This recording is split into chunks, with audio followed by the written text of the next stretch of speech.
Chelsea Football Club have a full agreement in place, a 7-year deal to sign the excellent and talented forward Jamie Gittens. They're closing in on a deal, another fantastic piece of business for Chelsea Football Club this summer. A big done deal for Arsenal, and Manchester United now deemed favourites by the bookmakers to land Victor Gyokeres. Plus that and an update on the future of Alejandro Garnacho at Manchester United. Hit the like buttons. Make sure you're subscribing. This is the Done Deal Show.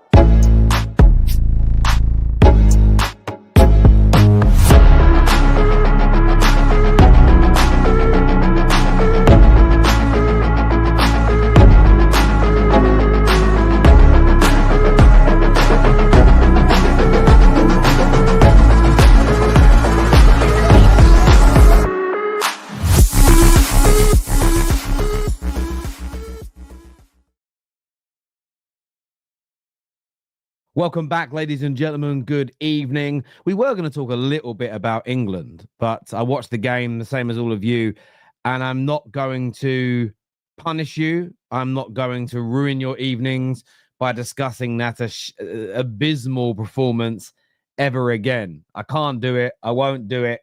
It's an absolute abomination. It truly, truly is. I mean, it was so awful. It was unbelievable how bad it was. It was just horrendous. It really, really was horrendous. And I don't actually know if I've got the right...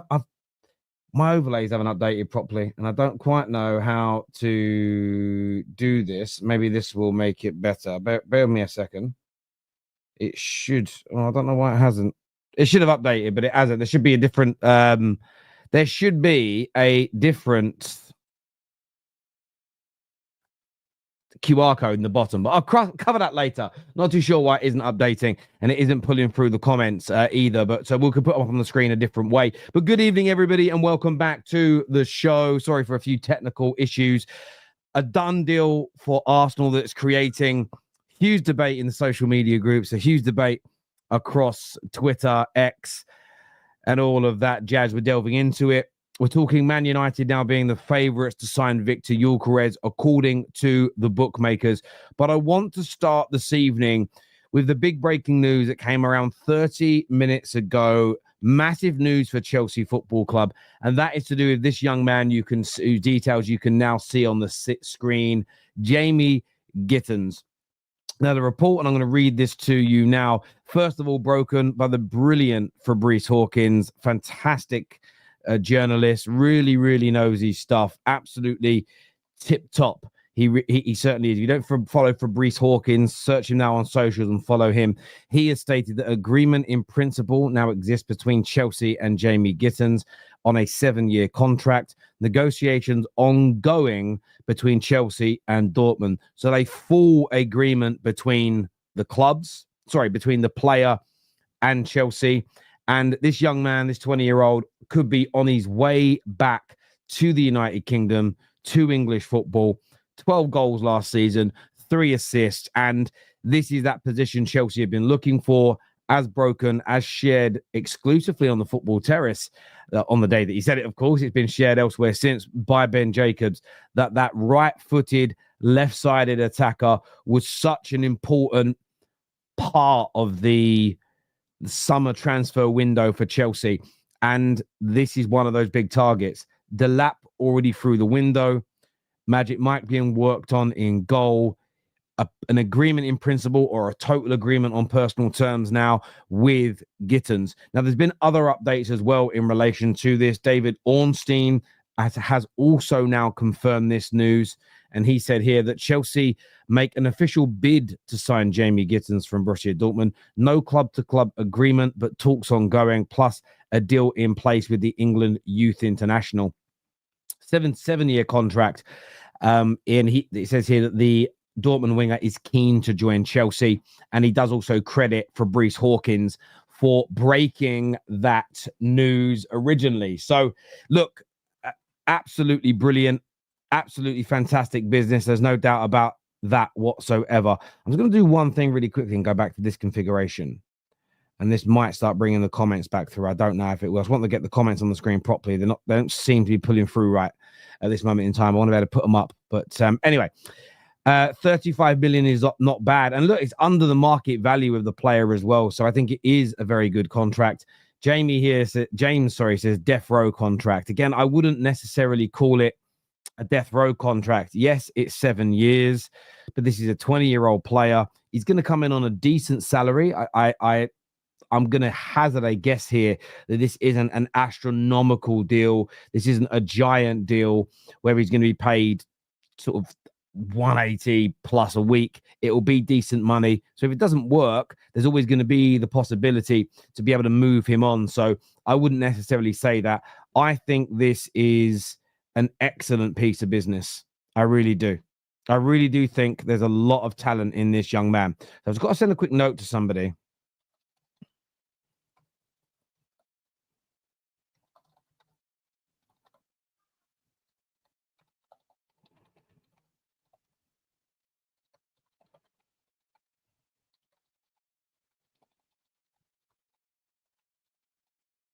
One sec. Got to send a quick update to somebody.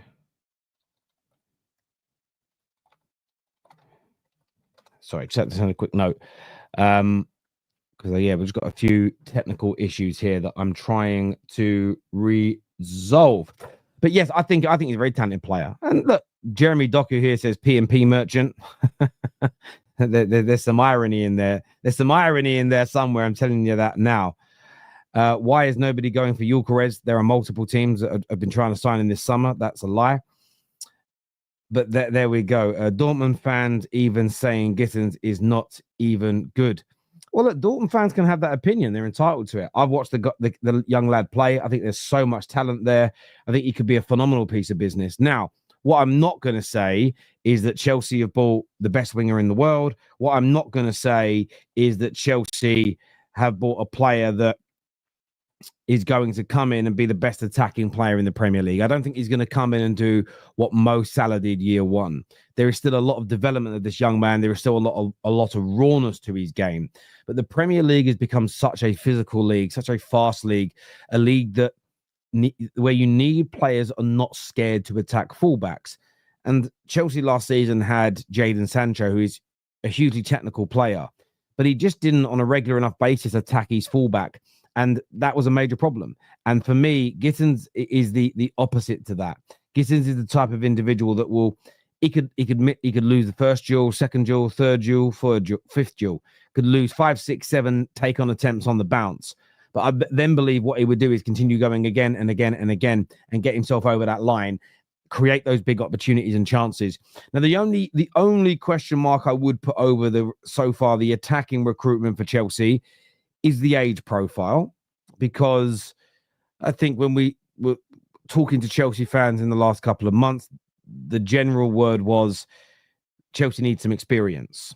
Chelsea needs to go out and buy some players that are kind of already doing it, already in their mid-20s, ready to go. Now, they've gone for 2 young players. Delap, not that young. He does turn 23 this season. So let's be very, very mindful of that. It's also not the end of the transfer window. So there's a long way to go still. The goalkeeper, Magic Mike, they're looking at, he obviously is an experienced goalkeeper in his late 20s. So they're not, so Chelsea are not linked and not working on older players. But that would be the only area where I would understand some Chelsea fans having a few reservations, wanting maybe a player or two that aren't as raw, that are ready to go straight away. But look, really, really looking forward to getting Chelsea fans' opinions on this in the comment section below. Let's go to some more of what he said. By the way, I want to say a big thank you here to Ian. Thank you very much indeed for becoming an official member of the Football Terrace as well. And you guys can click on the link in our description, but I'll also share the link now. We've got a brand new membership structure for the people that enjoy our shows, the people that enjoy our content, that you can become a part of today. I'm going to pin that into the live chat. So if you want to go and check that out at the end of the show, that would be amazing. This year from Adam says, unpopular opinion, Chelsea will sack Enzo Maresca next year. You got to tell me why, though. You can't just say they're going to sack him. I think you got to give us a little something. One sec.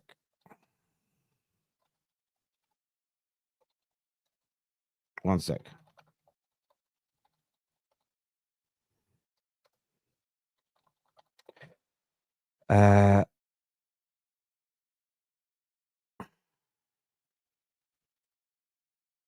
Oh, I think I might have made a mistake on the live comments myself. I think I might have left the toggle on all day and it's run out of pull through. Okay, sorry. I'm just dealing with a technical issue at the same time. Sorry, my peeps. This deal is a blessing to Man United because Dortmund will definitely return for Sancho now Gittens is close to joining Chelsea. It very much could be. It could raise the money for that. I also think with the pending exit of Osimhen from Napoli, of course, he's currently a Galatasaray player on loan. They're looking at him. Man United are going to sell Sancho. I'm not really worried or concerned about that at all. I'm really, really not. That's one of those deals that I think is just going to happen. I think he'll move on. I think he'll go. I'm pretty confident about that. Dortmund are going to spend their money at Old Trafford. I reckon Garnacho, Rashford, Sancho, or Anthony.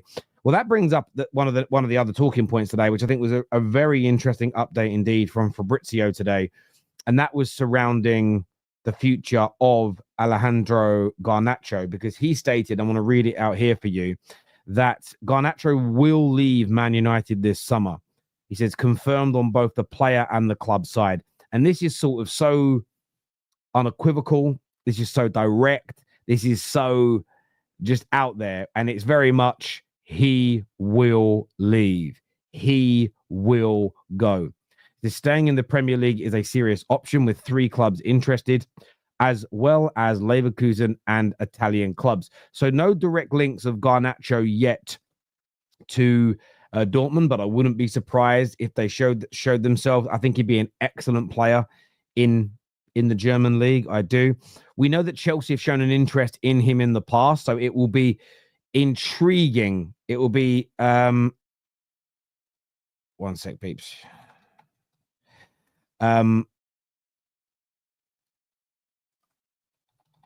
So I'm just messaging the tech people because we're meant to get a different, slightly different overlays meant to come through, and it isn't pulling through from the system that we use. So I'm just trying to get that, done. I've submitted it. It's on one screen, but it isn't pulling through to my OBS, and I don't know why. I don't know what's going on. I don't know what's happening. Did I turn OBS off? I did. It's back on again. I don't know. You know, sometimes when you get technical things that go wrong and you're like, I've got no idea how to fix it. But anyway, back to the football, back to why you're all here. We know that Chelsea have shown an interest in the past. I don't quite know who the other English clubs are. I'd love your views on that. I'd love to see your opinions on who you think the other English clubs might be. But from my perspective and point of view, excited about the prospect of him going. He doesn't really want to play for this manager. He doesn't want to be part of Man United's next steps with what we're building. Man United don't want him. I know there's a lot of fans that will be disappointed. I know there'll be a lot of individuals that, like me, really wanted it to work out with him, really wanted him to be the player that his potential suggested he could be. But at the same time, life doesn't always work out that way. And I like the fact that we're looking to move on quickly, as opposed to sort of Man United have done this, made this mistake in the past. We flog a dead horse for far too long. We continue down a path with a player for far too long rather than cashing in on them and looking to improve. So we'll see where he'll end up. I don't know where he'll go. My gut feeling says he'll become a Napoli player. I think with Chelsea getting Gittens, I don't think Chelsea are going to continue their pursuit. I can't personally see that. So, yeah, for me, I would say very, very likely that it ends up being Napoli that pick him up. Now, moving on to Arsenal, and a very interesting done deal for Arsenal today. And I can't wait to get your opinions on this. I can't wait to see how you break this down, what your views are on it. So we've all seen the news. I'm going to read it out to you now. And this broke a few hours ago that Arsenal are to sign Kepa Arrizabalaga from Chelsea Football Club. It says the deal in process of being finalized after the 30-year-old, can't believe he's 30 already, I feel so old, Spanish goalkeeper agreed to join Arsenal and fight for a place. 5 million release clause was placed into. So Chelsea did a new contract last year, which reduced his salary and gave him a £5 million buyout clause. Arsenal Football Club have or will trigger that, and he will become the backup goalkeeper for Arsenal Football Club. And I have to tell you, I don't think I have ever seen a debate in the football social media space over a backup goalkeeper like I've seen this afternoon. Some Arsenal fans talking about, wow, what a backup. 5 million's a great deal. We could even maybe sell him for a profit in a year or two. I've seen some Chelsea fans celebrate this like they have just gone and taken a piece of water and miraculously converted it into wine. Like they have taken one fish and fed 10,000 people. Again, it's a good bit of business for Chelsea, getting 5 million for him. But this is a backup goalkeeper. Now, I know he played quite well at Bournemouth this last year. He is just a backup goalkeeper. He's a good backup goalkeeper. And the debates I've seen about this have been so intriguing to me because I've never seen a backup goalkeeper discussed like this in my life. And I've been challenged with Terry, but you need your backup goalkeeper to be really good. So if your number one gets injured, you've got a really good stand-in. And my first thought was, when Arsenal bought David Raya in and had 2 number ones, that was considered disgusting by Arteta. That was considered a disgrace. You can't have 2 number ones. You'll create a problem. You'll create disharmony. You'll demotivate them. It isn't fair. No, they won't know if they're coming or going. They go and buy a backup. Suddenly that's a problem as well. And then I got challenged. I put out a few tweets and I just deleted them because I just realized, you know what? I'm not going to argue with crazy today. And people are saying to me, Terry, but what if David Raya gets injured for months? You need to have a goalkeeper that can step in that you're really, really comfortable with, who's really able to step up and deliver at similar levels. And I thought that was fair. And then I realized, well, it isn't. Every now and then you'll get a club that have that dynamic for a short period of time. Kelleher at Liverpool is an example. I think Ortega at City, decent. But I'm honest with you, 95% of all backup goalkeepers in the Prem, in La Liga, etc., 95% of them, I don't think any of us at our respective clubs would trust if they had to start for 2 or 3 or 4 months solid. I don't think we'd trust any of them. That's why they're backup goalkeepers. How often do you see a backup goalie, a goalie of a backup level, go on to be a first-team goalkeeper at a big club, go on to be and I'm not talking about when they're a backup when they're 18, 19, 20. I'm talking about 30 years old, backup level. I just think it's a good, I'll just put it in that category of a good little piece of business for Arsenal. I couldn't believe the interactions, the anger, the fear, the gloating, the worry. I couldn't believe what I was seeing today. He's not coming in to replace Raya. He's going to sit on the bench. Yes, you'll be worried if Raya gets out for 6 months and he's got to start games. But I think most clubs feel that most of the time about their backup for a long period of time. And if you do have a backup who's as good as your number one and you don't feel worried, do you know what happens? They get taken really quickly. I'm surprised Kelleher has lasted this long at Liverpool, if I'm being honest. I just couldn't quite understand the meltdown today. But again, I'm not an Arsenal fan, so maybe I'm misreading the signals here. But for me, he's a good goalkeeper. I put him into that good category, and that's what a backup should be. Good. You're right, I wouldn't trust him for 6 months or a year at my club starting in goal, but I wouldn't trust very many backups. And in fairness, I like Kelleher, I like Ortega. But if I'm going to buy a new goalkeeper to improve my team, it's not one of them. So there are very few backup goalkeepers that are of the level of a number one at a top club in England, a top club in the Liga, a top club in Germany. So I don't get the hoo-ha. But maybe I'm misreading this. I'd love to get your opinions on this in the comments section below, people. I really, really would. Oh!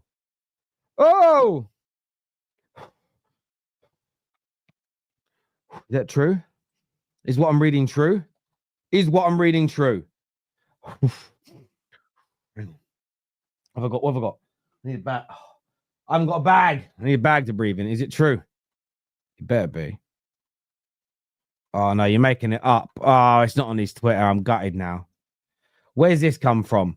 Man United have now entered initial concrete talks for Gyokeres, exploring a potential summer transfer. The Red Devils are now fully in the race to sign him. Where's that from?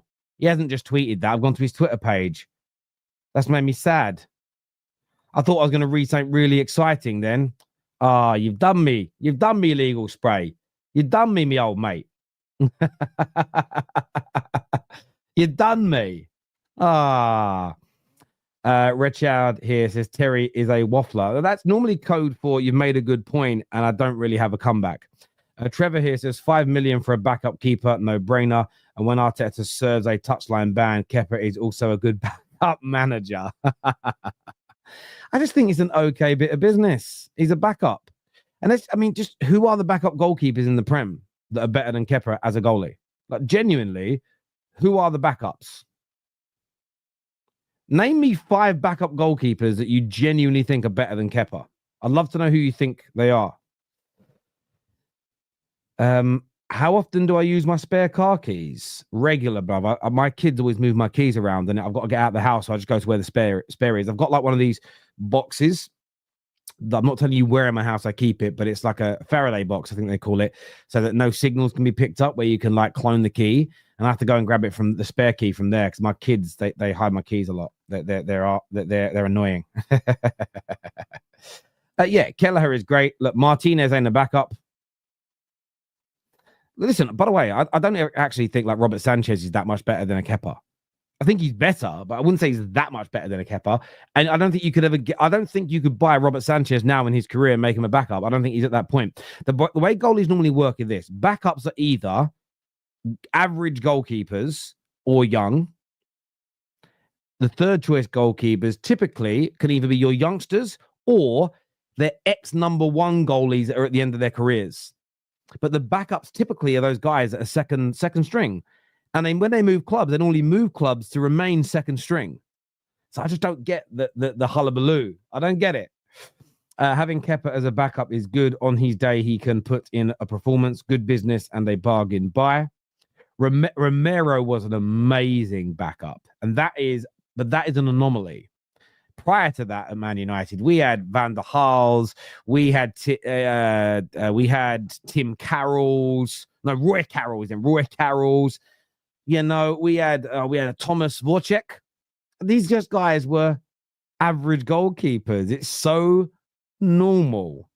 You know, it's so normal indeed. Average is what backups normally are. And even like Ortega at City, when he started getting more game time this year, very quickly City fans went, we need to bring Edison back. Because again, the more regular the game time, the more you start to see the flaws in the goalkeeper. Last year, we signed a backup keeper late and was cup tied. We signed one early and it's an issue. Do you know what I think it is? Because Kepa is one of the biggest Premier League flop signings of all time, because he was bought for 75 million, because he was nowhere near that standard. There's like a smudge against his name. If he was purchased for what his quality was, if he was purchased by Chelsea as a backup goalie for 15 million, and Arsenal now just went and bought him as a backup goalie for 5 million, nobody would care. Nobody would care. It's just the name. It's the name as far as I am concerned. Just the name in relation to that player. But yeah, you're right. A lot of people saying that Romero was good. Sorry, United. Mbomo is coming to us. Who are you? Is he? Show me. Show me the money. Show me the money. Let's have a look at some more comments here. Jean Garcia, 25 million. Kepa, 5 billion for a backup keeper, which leaves 20 million for another purchase like a left winger. Yeah, look, Akash, if you would have got Jean Garcia, that would have been great. But do you know what I think is going to happen with Jean Garcia? I don't think he's going to be a backup anywhere for long. I don't think Jean Garcia is going to be anybody's backup for a long period of time. I actually think he might play a lot of football for Barca this year. That's why I think he's gone there. I think there's an approach to make him the number 1 goalkeeper. I really, really do. What are his wages, Terry? Seen fans say, listen, if again, I will change my mind, Harrison. If he goes in and is on 1 second, peeps.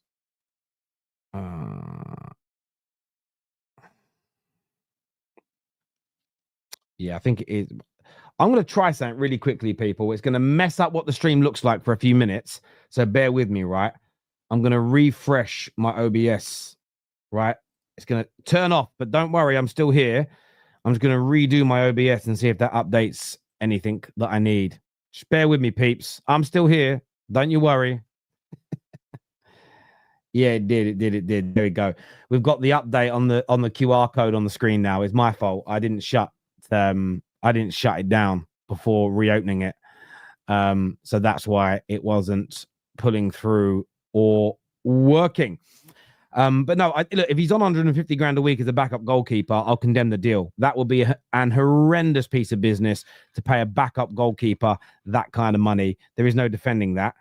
And it should be and will be condemned by every sane thinking football fan. It's as simple and it's as straightforward as that. It absolutely is. In Bomo to Tottenham, when's that happening? Really? Listen, if you get him, if you beat us to him, fair play. If you beat us to him, I'll just say well done. Some people are salty. Kepa for 5 million is good business. Sanchez error leading to a goal. 5. Kepa 1 in. Look, Kepa did have a very good season last year at Bournemouth. I was actually surprised with how good he looked in a Bournemouth shirt, if I'm being absolutely honest with you. But yeah, again, it's a backup goalkeeper. I've never seen such a debate. Is Wirtz getting 340k a week? The German press is claiming he's getting £340,000 a week. Yes, they are. They are claiming that. It looks like it's going to be £126 million-ish deal and around £300,000 to £350,000 a week for the player. A huge, huge piece of business for Liverpool, and fair play. At the end of the day, I said this yesterday, and I'll say this again. This conversation, this debate about Paul has for me become very, very tiring indeed. And I'll tell you why it's become tiring. Because all the big clubs in the world, some have a longer standing history, but all the big clubs in the world have a decent amount of pull. It's as simple and it is as straightforward as that. They all have a decent amount of pull, and I believe that. All the top 6 clubs do. Some more than others, of course, because of their current predicament, their history, etc. But by and large, every single one of these clubs has a decent amount of pull. But I want to show you a little graphic, and I found it earlier, and now I can't find it again. Here it is. Okay, so I'm going to find this for you, and I'm going to put it up on the screen. So we do this thing as football fans where we like to diminish what our rivals are doing or whatnot. And we like to play things down, and we like to be a little bit salty. But I'm going to put a little graphic up on the screen for you guys. And this graphic was actually taken today to show how United have reduced their wage bill, which is what's helping us be able to operate the way we are at this particular moment in terms of actually buying players. But I want to show you something just to defend Liverpool in this circumstance. This shows you, and you can see on the screen right now, that the amount of money, and this is from a year back, but if you read the thread, you'll understand why the seasons are different. It shows you how much money PSG paying wages. Now, PSG just probably dropped slightly because Mbappe's left as an example. But if you look at the wages that all the big clubs in Europe pay, they all pay big salary to sign players. This idea, this notion that Man United are only getting good quality players over their rivals because they're paying good salaries, it's a weird flex because it's how everybody signs. If Real Madrid was saying, listen, we want to sign you, Jude, but we're only going to pay you 80 grand a week, he wouldn't go there. If Real Madrid this summer turned round to Alonso and said, look, I know the going rate is £10 million a year for a manager of your level, but we're only offering 5 million because we've got Paul, Alonso would probably say no. You still have to pay the going rate. And the bigger the club that's trying to buy you, the more famous the club, the more commerciality off the back of your name, the more money you get paid, especially when you factor in the image rights. We have to drop this uneducated, delusional approach that, oh, you only got a player because you got offered him really good money. It's part of the package. At the end of the day, do you think that Bayern Munich and Man City, that both tried to sign Wirtz, also didn't offer very good salary, very high wages? Of course they did. There's no way they both went in and offered him 120 grand a week only, and Liverpool went, nah, 340. Every now and then these things happen. United did it with Alexis Sanchez. I think he was being offered 200k a week at City. We went in and went, there you go, there's like 450 grand. That's ridiculous. But that is an anomaly. All big clubs pay big salary to land players. It's as simple and it's as straightforward as that. It's never just about pull. Never has been, and it never will be just about pull. It used to be funny. Let us banter. But the problem is, though, Z, the banter's getting boring because everybody's doing it every 5 minutes. And like, I don't know what it's like for you youngsters, but I know what it's like for my generation. If you're out with your boys, there's always in jokes. There's always people that you wind up. But that joke, that banter only works if there's like a bit of an anomaly moment where you can go, that's your mum, right? You kind of get that if you've got lad mates, right? Or you can, it's hard to say without the actual context. There's moments where it's funny. But if you keep making the same joke, bantering the same person for the same thing, it's not funny. Equally, if I banter my mate John and his return banter is say the exact same thing about me, like like kids, you smell. Oh no, you smell. Oh no, you smell. Oh no, you smell, but you smell worse, huh? That's what this banter sounds like now. It's becoming boring, dry, and tired. Every time a club signs a player, it's only because they pay the most salary. It's like, okay, I'm just bored of it personally, because I think everybody's milking it too much. I'm not saying you can't do it. You're free to do what you want. I'm just saying it's fucking boring now. Liverpool are paying Wirtz very good salary, but that's because other big clubs in Europe were offering him very big salary. Because also, if City were only offering him 100 grand a week and Bayern were only offering him 110, Liverpool would have offered nowhere near 340. They might have gone, there's 150 to land you. They wouldn't burn an extra £200,000 a week if they didn't need to. That'd be ridiculous. It's boring now. Really, really boring. Viewers, make sure you hit the like button for us. Make sure you subscribe as well. Now, we're going to open up the lines for you guys to have your call on these deals today. You can come on and have your opinions. They don't need to be the same as mine, but you're very, very free to come on, speak to us, give us your opinions. Very much looking forward to hearing from you. But interesting news that has emerged this afternoon. We know that Manchester United are working on the Gyokeres deal, but now it is official, okay? With the news that's come out in the last couple of days about Victor Gyokeres to Manchester United, the bookmakers now have United as the outright favourites to sign him and to land him. There are talks between both parties. We know the player and the club. There's been regular contact between the manager and the player. No formal talks have yet begun between Manchester United and Sporting. What Man United are waiting for is the player to 100% commit to the club. Now, we also know that, by the way, Morton, if you don't like the channel, you can leave, bro. What I'll do actually is I'll just put you in a timeout so you can calm your brain down. For me, what we do know is that Arsenal have made inquiries, that Arsenal have offered terms, that Arsenal have been working on this deal, and the player is considering his moves there. But equally, they're working on other deals at the same time. The likes of Chelsea have shown interest. Juve have put a proposal through to the player, again, just on the personal terms element.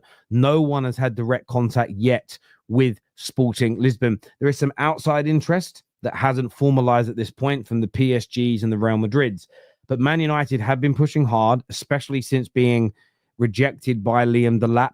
He, of course, has gone to Chelsea, and Man United are trying to get this over the line. Interestingly, and it's not an indication that United will get him, 100%. But what it does show, the betting patterns are also important to look at. What do the general public think, feel, and believe? 3 to 4 weeks ago, Arsenal were the odds-on favourites. That was where everybody's money was being put. United was somewhere in the region of fifth or sixth favourites to land Gyokeres, especially after failing to win the Europa League. That has now changed. Man United move into number one pole position to get the player. Do you think there's anything in this?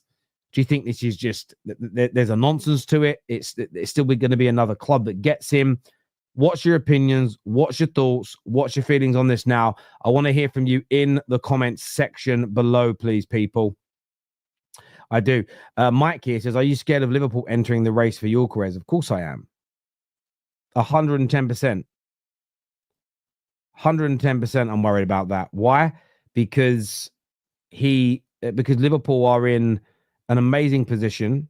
They have the ability to attract the player.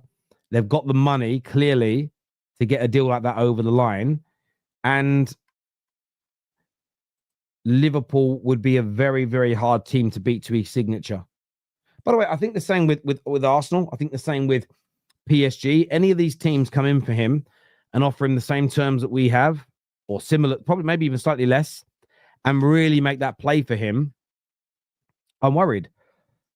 I think that he's deliberating at the moment slightly, but, Juve, I'm comfortable that we could beat Juve to his signature.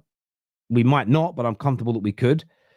But if the likes of Liverpool, PSG really came in and said, listen, that's our best offer. You're the number one guy. We want to go and speak to Sporting, but we need you to make your mind up first. I'd be very worried, Mike. 100%. I'm not going to sit here and deny this. I can't sit there, and deny that and pretend like that doesn't bother me somewhat. It does. It really bothers me about a team of that level, of that ilk, of that quality, looking to get involved. If it doesn't bother you, not you personally, Mike, if it doesn't bother some United fans, fair play. I really do respect your strength on that, but it would worry me. Ian here says, remember, tell how much the silly little amoeba's opinions matter. Listen, that guy, like, people don't like my shows, they can just go elsewhere. Like, I'm not going to change. Sniper here says, Terry, we don't want him. The Sesko deal has advanced, so Gyokeres doesn't have many options left, and that's fair. Listen, and if that's the narrative that Arsenal push, if that's the truth, I'm not that bothered. For me, I don't think Arsenal will get in a dud if they get Sesko. Said that all along. I'm not going to change my mind. I wouldn't mind. I'd be happy if Man United signed him. But I really rate Victor Gyokeres. I think he's a top player. I think he's an excellent candidate, to come in and play for us. And if Arsenal decide to go elsewhere and it opens up a door for us, fantastic. Because he can score 30 goals a season for Manchester United. He has that ability. And I want to have... what I want is to have a striker that comes in that could potentially do that. It's better than having one that can't. And even better news, it really is picking up pace now as well, that Rasmus Højlund might be on his way out for around £40 million obligation to buy, with a loan, full salary being covered this year as well.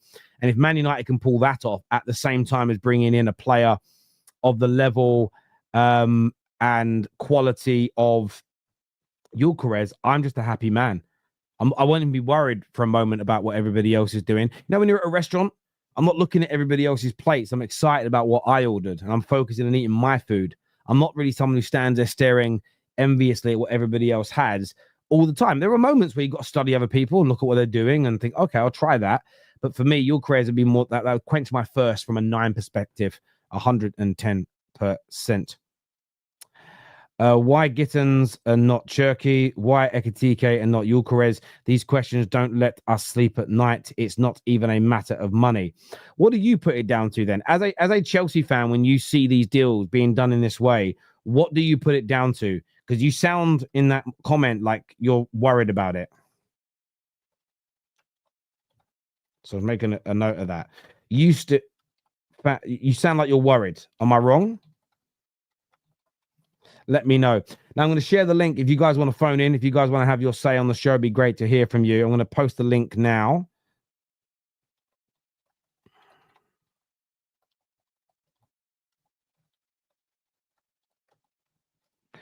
That link has been shared in the live chat. I'll pin it to the live chat so you can phone in and have your say. I'd love to hear from you guys.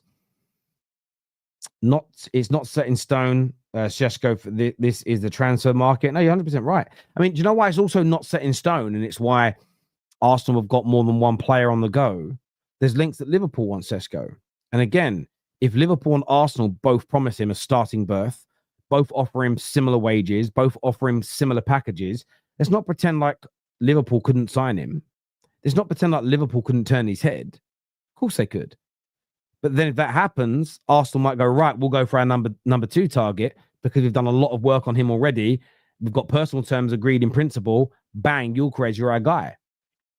Where with Man United, what we're trying to do is say, listen, Victor, let's get this done now. Let's just try and convince him now to get the deal done so that it takes that option away. And look, with Osimhen going, with the Lap already picking a club, if Ekitike in the next few days agrees to go to Chelsea and they get that done, again, it changes the market.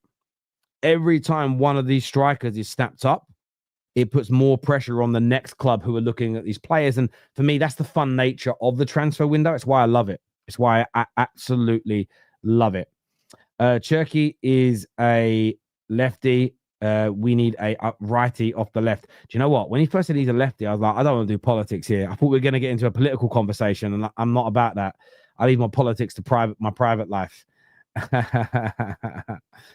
Yeah, it's interesting. Negotiations between Man City and Newcastle for Livramento are currently on stand. Newcastle are not reducing their asking price of 80 million. Yeah, and listen, they're right not to. They want to keep him. And so far, they've been able, City, this window, to get players at very, very considerate prices. But yeah, it's going to be an interesting one. What's this here? Arsenal hold talks with West Ham star Mohamed Kudus. Listen, and they should. I've heard that today as well from some West Ham sources. That would be a fantastic piece of business for Arsenal if they could bring him in. He can play centrally. He can play off the wings. He's just an excellent player. It would be phenomenal work if they could sign a player like him. They really, really could be a phenomenal piece of business. Right, I'm going to take some of your calls on the show now. We're going to, if you want to call in, the link is in the live chat. I'm just get my earphones on so I can hear what people are going to be saying to me. Let me just get one thing up on my OBS so I can change things. Right, first up, we're going to get Chris on the show, Chris Walker, to have his say. Welcome to the Terrace, Chris. Let everyone know who you support and what you're here to say. I support Arsenal. Yes, bro. What do you want to say? Okay. So when I'm saying this, yeah, I'm saying it from my own perspective. So I'm married, I have a missus, you get me? When I take my missus on a date, I like to structure everything, you get me? And have a good package together. So if I want to do something random and do rock climbing, even though that's something we've never done before, you've got to put other things I know she will like in. That's a guarantee to make her happy. And so why I'm saying this is because the transfer window has just opened. This is an anomaly transfer window as well. It's not the regular transfer window. And my fan base are throwing tantrums, losing their nut. And what we have here is that we have news about Sesko, and then we have news about someone that is concrete, a guaranteed to be a good player like Rodrigo. So we have an unknown and someone that is guaranteed to be probably one of the top 10, top 5 left wingers if we were to sign him in the Prem. And what we got to do is got to look at the total package at the end of the window, allow the players to play in our shirt, then rate the transfer window, then throw tantrums, and then start crying about stuff. Like, stop looking at the rock climbing as something you've never done before and something you might not like, and look at the guarantees and look at the whole package together, then rate it. For me personally, the whole Sesko Gyokeres thing, it's one of those things where people analyzing the players without watching them, one. They're not looking at who the players are around them and how those players contribute to those performances. And one main culprit of this is the Don Hussam. I watched his channel and he's just flat out just saying that that Sesko is shit, that he has no fundamentals. And when he says he has no fundamentals, he does not explain what the fundamentals of a striker is, or the role that Sesko plays on his team and the fundamentals of that particular role. Sesko plays as a target man in a 2-striker formation at RB Leipzig. And so the fundamentals he will need is a good first touch, be able to hold the ball up, obviously finishing. And he has all of that. Yes, he's raw. Yes, he's an unknown. But if we look at that one signing in isolation and not look at what the whole package is, then you can be disappointed. But at the end of the day, if we look at what Kai Havertz does, which you look at the numbers, he's good. You look at how he plays, it doesn't look great. It looks like a giraffe. You get me? He's tall. That's what's going to happen. He's not silky. I think Sesko is a good signing, but if I want what I want to get, I want a Viking. You get me? Y'all know what? Like if you know your geography, you know there are two Vikings out there. One's at Newcastle, and the other one is at Sporting. You get me? I want a Viking. You get me? But like end of the day, if we get Sesko, is an upgrade on what we have? Yes. Look at our team. Look at what Sesko will do for our team, and then look at if that's an upgrade. And in my personal opinion, it's an upgrade. You get me? Listen, what you said about the package thing, I think is very, very important because it's like the. I think someone said to me about, would you be happy with the lap at United? And I said, look, I like him. I understand the reservations, but it's about who else we buy. It's about the collective group and how we've improved as a team. Because at the time, nobody expected us to be getting anywhere near landing in Mbomo. But you had Mbomo and you had Cunha. If we weren't able to get Gyokeres and we ended up with the lap, I don't think that's a very good improvement to that front three. If we weren't signing Cunha and Mbomo and all we were adding to our front line this summer was the lap, I would say I don't think that's enough because we're so far behind. I think you have to look at the overall package when it comes to the players that you are linked to as an example. And I think a lot of people, my gut feeling is people are writing off Sesko because the numbers aren't gargantuan. The irony is as well, though, these are people that often say things like, don't be a GA merchant and watch with your eyes. And actually, when you look at Sesko technically on the ball, look, you can put a compilation together of bad touches, passes and shots, put a bit of clown music on in the background, but you can do that for R9. You can do that for Zidane. You can do that for Messi. So I always find those links are disingenuous. He's a very technically sound player. When I hear Hussam say he doesn't have the fundamentals, we will question him on Wednesday about this. You are right. I don't know what he means by that. And it's just it sounds like a little bit of a buzzword of he doesn't have the fundamentals. Okay, explain what those fundamentals are. At least then we, the viewers, can go and watch him, and then we can either agree or disagree with Hussam. But if you don't tell us what the fundamentals are, then how are we supposed to know? Like you could be talking about the fundamentals of you could be talking about the fundamentals of a false nine. And then if Arteta or if Berta, because this is another key thing, director of football and the coach, they work together. If Berta is like, yo, this guy would be great as a target man, let's pick him up.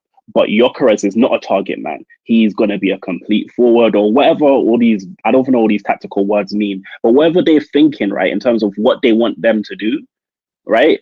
If then those fundamentals do not match up that Hussam is talking about, then we can be like, yo, like Hussam, you're spitting facts. These aren't the fundamentals we need for our team. But he's just talking like it's not about trying to catch people out.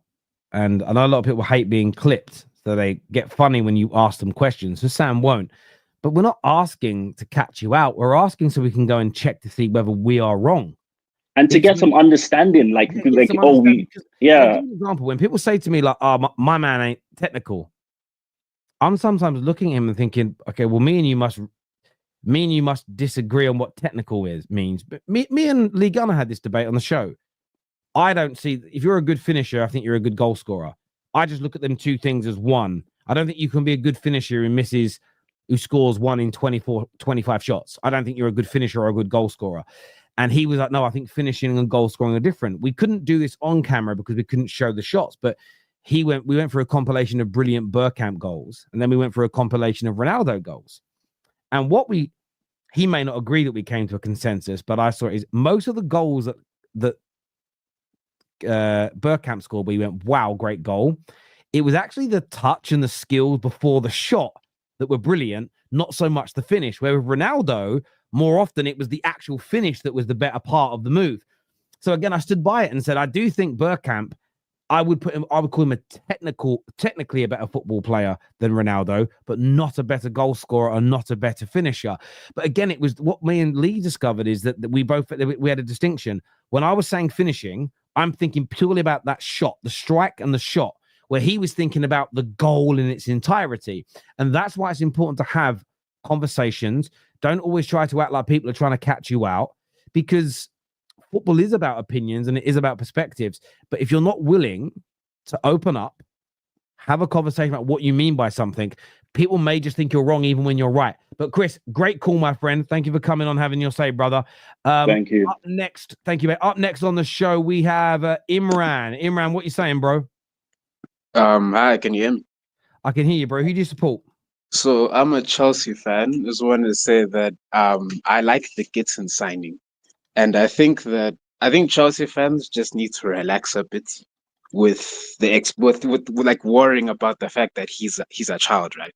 Because I think the most important thing is that we have a well-rounded squad this season. Like everyone wants a quality signing. I want a quality signing. I want Liao or Rodrigo, but if these players aren't necessarily available, then there's not much we can do. Like, that's not to say we shouldn't demand these players, but I think personally, I'm more concerned with just rounding out the squad, because I remember back in 2021, we were in a similar position, right? We just won the Champions League, and everyone was saying, just get Lukaku, just get a striker, everything will be fine.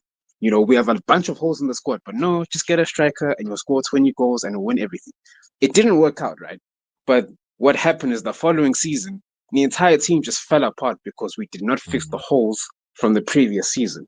And so I'm more concerned this season from that lesson with just filling the holes, right? Because we need our squad isn't complete.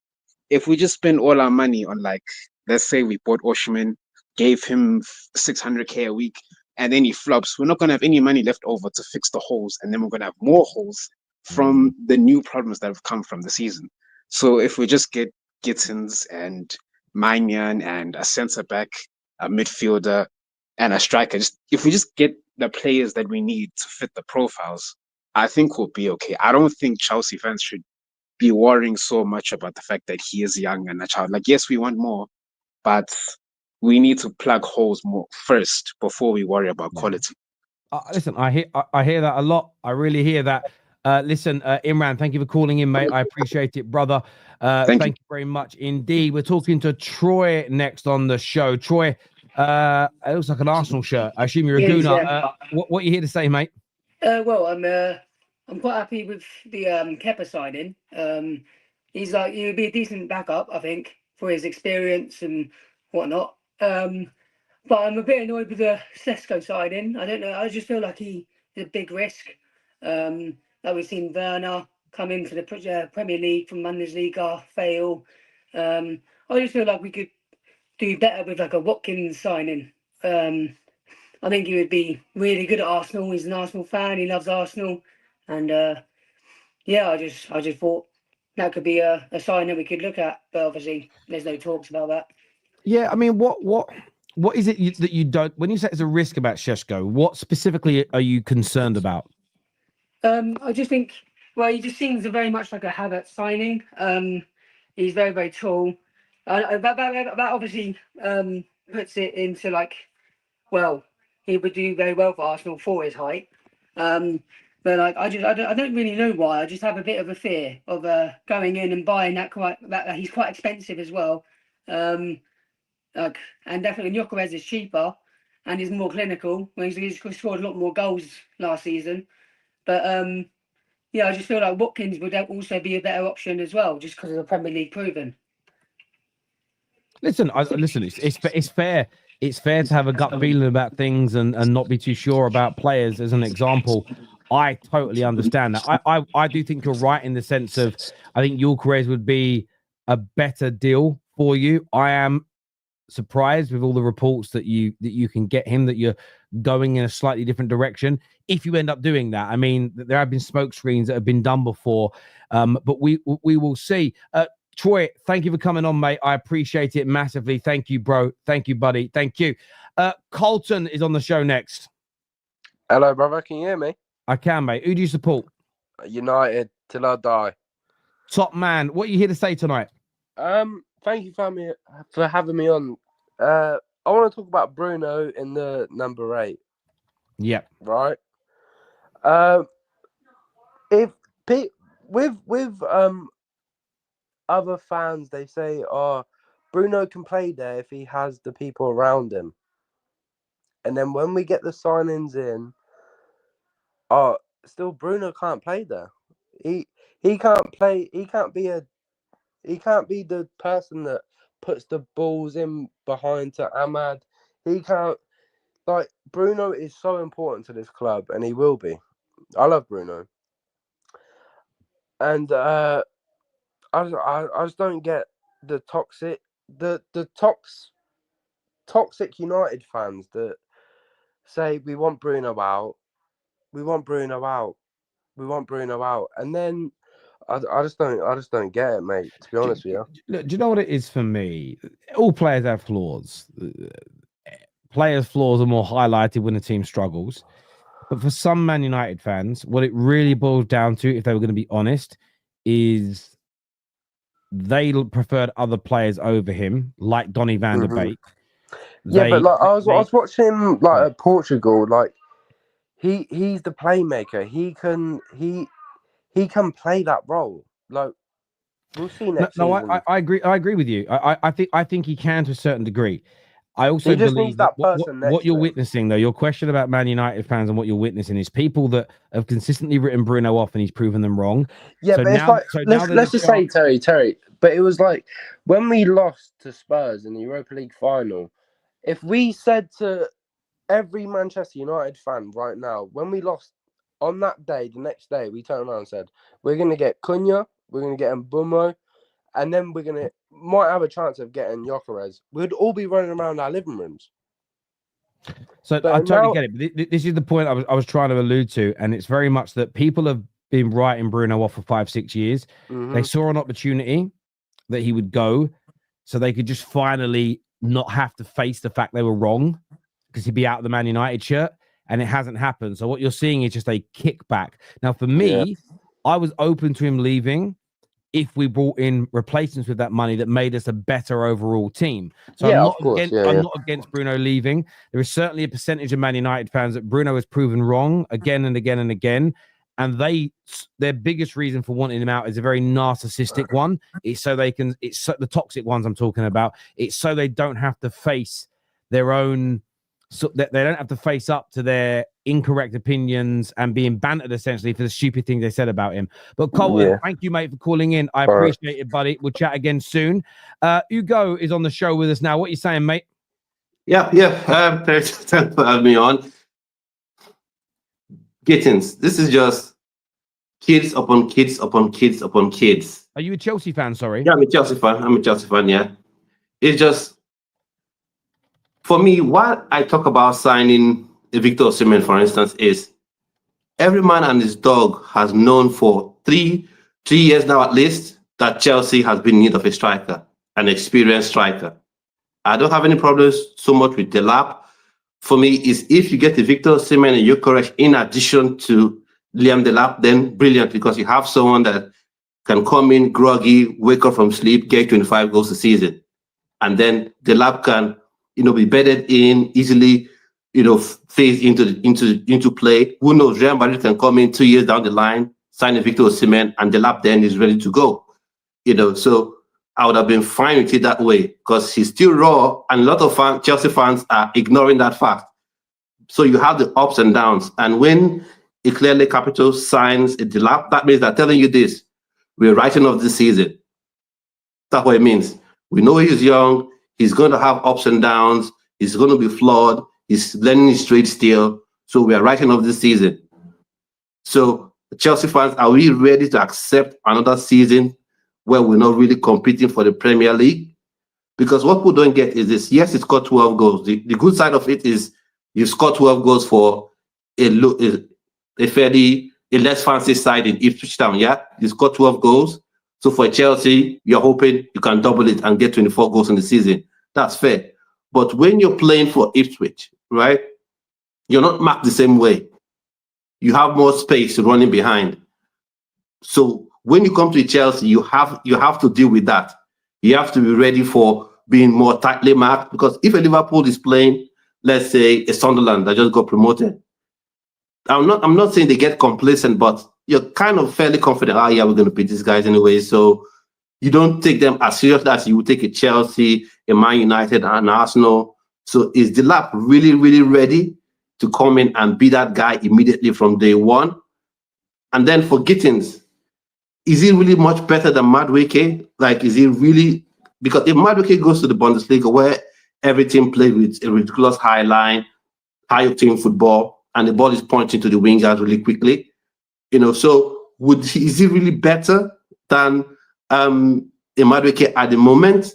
Because it's easy if you have pace and you got power, it's easy to look good in the Bundesliga. It's not easy, obviously. I can't run 2 times on the pitch there, obviously.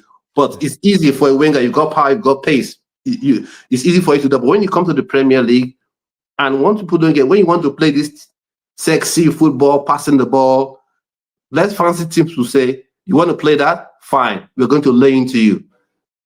So can you cope with that? And again, if you've gotten your Gyokeres, your Seaman, you've got your Mike Mignon in the building, and then you just get this other player that you just have the cherry on the cake. You get your Gittens, you get your Delap, then you can say, okay, that just makes the transfer window even finer. But for them to be the main guys you sign, that's where I have an issue with it. I understand your concerns. I do. And a lot of Chelsea fans have said that. I do think you're signing talent. Mm-hmm. I'm just remaining, not that I'm a Chelsea fan, but I'm just remaining a little bit impartial until we see a few more deals, because there could be some more experience along the way. But I do get your concern that if you buy more youngsters and not so many players that are... I mean, there's a lot of Chelsea fans that are laughing at Arsenal because they're looking at a Sesko that they don't think is ready to go. Yeah. If you're doing similar, I would expect those Chelsea fans to have the same concerns if that's how you view Arsenal. There's a lot in the Football Terrace family like that. Go, listen, thank you for calling in, mate. I really appreciate it, brother. And we'll chat again soon. Great call. All right. Thank you so much. Yeah. Thank you, mate. Thank you. Ian is with us again. Ian's a United fan. What are you saying, mate? Evening, Tel. Thanks for having me on again, mate. How are you doing? All right? I'm very, very well, my friend.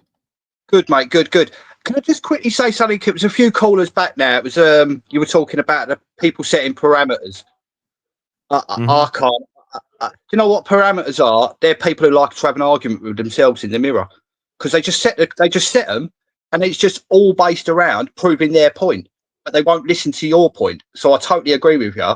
If you're going to do that, fine, set them. But then when I argue your point, don't use them to batter me off, because my argument doesn't fit your parameter. It's crazy. On a few of the topics for today, glad to hear the update from Fabrizio. We all know it's happening, mate. Just don't need to say. But the Garnacho one, 3 or 4 teams in the Premier League apparently all looking at him. Do we think he's going Italy? Do you think he's Chelsea? Now they're getting Gittens, which I think is a brilliant. Yeah, look, I mean that could also be it. They could get Gittens and they could get Garnacho, but then they do have Giovanni Quanda coming next summer. So are they going to buy 2 wingers now and have another one join next year? Maybe they will. Maybe they've got maybe they're doing that and they've got plans to move more people on the following summer. I've got a feeling Napoli could be the place for him. I really do think. I think it depends on the money that comes in. I think if Napoli only offer 35 million, but the Premier League clubs are offering 55, 60, we're going to go have a Premier League club and reinvest that money. But I think if Napoli are offering close to what the Premier League teams will, I think we will push for it to be Napoli, because even though we want rid of him, you don't really want to be playing him twice a year every year if you can help it. Absolutely not. Unless we can help it, we'd rather him not go here. But do you think, I've heard loads of different prices being belted about. We spoke about it the other week, Tel. Do you think, I'm sitting in the ballpark of, I'd happily take 40 for him, as long as there was either achievable, hefty add-ons or like a 15 to 20% sell-on. Because it's all a profit, and then later on down the line, we get a bit more dough. Yeah, I would as well. I'd rather see him go than be priced out of a move. So you're right. If we could get 40, 45 million base, maybe 10, 15 million in add-ons, as you say, maybe a 20% sell-on clause. So if he kills it say he goes to Newcastle and he kills it, and then Real Madrid did buy him for £100 million in 5 years' time, we would then pick up another 20 million. So yeah, no, something along those lines would work out. But I think based on that conversation that happened at the end of the season, a resolution is going to be found. The club are not going to, I think we're not going to keep him now. It's the right thing to do. And we haven't done that before either. We've made that mistake so many times in the last decade where player and manager fall out. You think, oh, that's the end of the player. We just put our arm and come back. It's all going to be fixed. It won't be. It needs to move on. It won't be, mate. I'm hoping the Fabrizio nail in the coffin today was the final one. He's definitely going, and I'm like, well, that's it. I saw the same thing. You're out. Absolutely. Ian, mate. So as usual, bruv. Top man. Thank you. Appreciate it, brother. Speak soon. Thank you. And listen, I know there's loads of other people backstage. We're at the end of the show now, so I'm sorry I can't take any more calls. I'm sorry that you've all been waiting. I really do apologize. I'm sorry. Everyone who's tuned in, I want to say a big thank you to you. Please get the like button hit before you go. That would be amazing. We're back tomorrow with more content for you. But until next time, take care. Goodbye. God bless. And I'll see you all again soon. Peace.